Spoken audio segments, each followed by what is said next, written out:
Et puis alors, on reçoit ce matin un comédien qu'on a adoré dans Génial, mes parents divorcent, ou 9 mois, bien sûr, mais qu'on a pu entendre aussi dans des tout petits films comme Sister Act, Pulp Fiction, Orange Mécanique, Star Wars, Basic Instinct ou The Mask. Oui, cet homme peut tout jouer et il a tout joué au cinéma, mais c'est encore au théâtre qu'il est, je crois, le plus heureux. Bonjour Daniel Russo. Bonjour, et bonne année, bien sûr. Bonne année à vous aussi. Alors je précise quand même que pour les films américains que j'ai cités, vous faisiez des voix françaises, hein, bien sûr.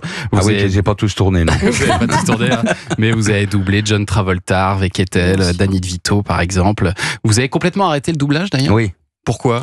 J'ai pas le temps. Pas le temps. Voilà, le théâtre, c'est trop chronophage. Oui. Quand on est au théâtre quand même le soir et tout, c'est quand même assez difficile, quoi. Parce que donc c'est au théâtre qu'on vous retrouve. Dernièrement, il m'avait appelé pour Harvey Keitel parce que je crois qu'il avait fait une mini-série d'une 40aine d'épisodes et puis en définitive, je voulais le faire et puis j'ai pas pu, voilà. C'est dommage, hein, parce que 40aine d'épisodes. C'est un acteur magnifique. Bien sûr.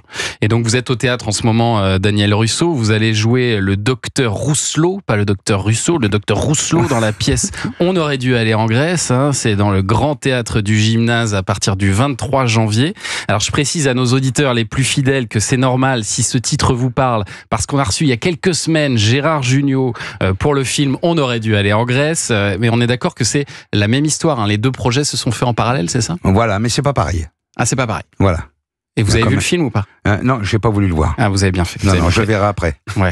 Mais cela dit, quand on regarde le film, on est proche du huis clos, hein, puisque pratiquement toute l'action se passe dans une maison en Corse. Et donc là, j'imagine que c'est ça aussi sur scène. J'ai pas encore pu voir la pièce, parce qu'elle va démarrer le 23 janvier.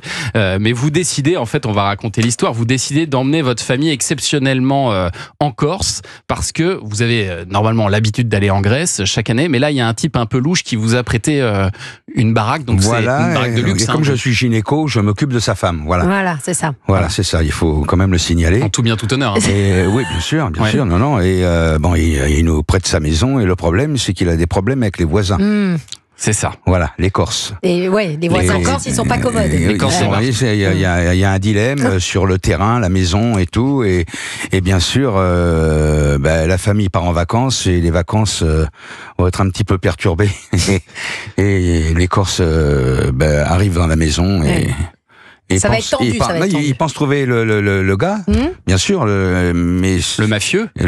Mais il tombe sur moi, quoi. En fait, ce qu'il faut retenir, c'est que si on vous prête une maison vraiment comme ça, très facilement, il faut se méfier. Oui, il y a peut-être un loup. On vous prête jamais une maison trop ancienne. Et ça peut arriver à n'importe qui, ça. Exactement. C'est un très bon conseil. Ah oui, ça c'est sûr. Alors vous jouez, c'est une famille bourgeoise, hein, légèrement névrosée. Donc vous l'avez dit, vous êtes gynéco, mais alors vous comprenez rien à la sexualité de votre propre femme. Ça c'est quand même embêtant pour un gynéco. Femme jouée par Ariane Séguillon, qui a tendance à forcer un peu sur le rosé. Un petit peu, même beaucoup, oui. Voilà. Oui, absolument. Il y a un mot qu'elle a adoré encore, c'est salute. Voilà. Qu'elle prononce beaucoup sur scène. Ah, ça doit être une amie d'Olivier Pouls, je pense. Je vois qu'Olivier est arrivé équipé, d'ailleurs. Je ne sais pas si c'était un vin corse que vous avez amené ce matin. Non, c'est pas corse. Bon, on va découvrir ça tout à l'heure. Ça, c'est dommage. C'est vrai qu'on aurait pu. Et alors, très très bon vin encore. Vous avez ajouté à votre cocktail 2 adolescents en pleine adolescence, vraiment. Donc là aussi, il y a de la névrose. Hein. En fait, cette famille est totalement névrosée, on peut le dire comme ça. C'est des barjots. Un petit peu, oui. Oui, c'est un petit peu ça, oui. Mais ils vont quand même essayer de se retrouver et en sortant de cette histoire, ça va aller un petit peu mieux quand même. Ouais, ça va mais quand même, ce qui leur arrive est terrifiant, hein. Ah bah c'est une pièce catastrophe. C'est ce qui amène la comédie d'ailleurs. Oui, bien sûr. Bien sûr. Avec cette fameuse famille corse qui est jouée par des vrais Corses d'ailleurs. Bien sûr. Faut le signaler. Certains qui étaient dans le film aussi. Oui. Voilà.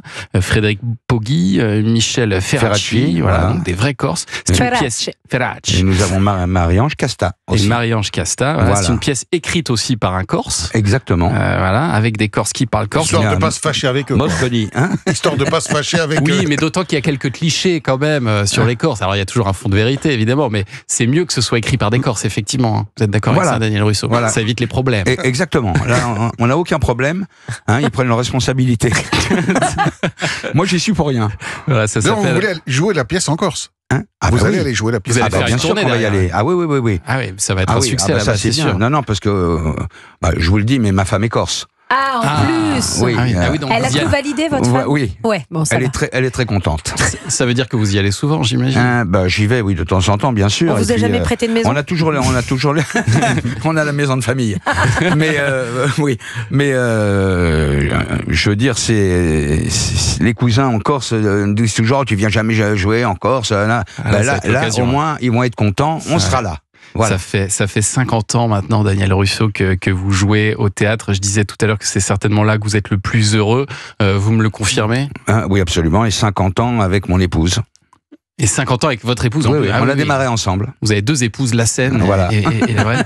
Et est-ce que vous confirmez que la scène, c'est plus jouissif que le cinéma, par exemple? Pour moi, oui. Ça dépend des gens. Mais moi, Ouais. le théâtre, ça a été une rencontre exceptionnelle. Je veux dire, parce que moi, j'étais à l'école Boulle. Et je voulais faire des décors de théâtre. Mais là, je travaillais avec mon père. J'avais décoré un appartement. Et puis, mon père me dit, la personne est tellement contente de ton travail, elle veut te rencontrer. Et c'était Robert Lamoureux.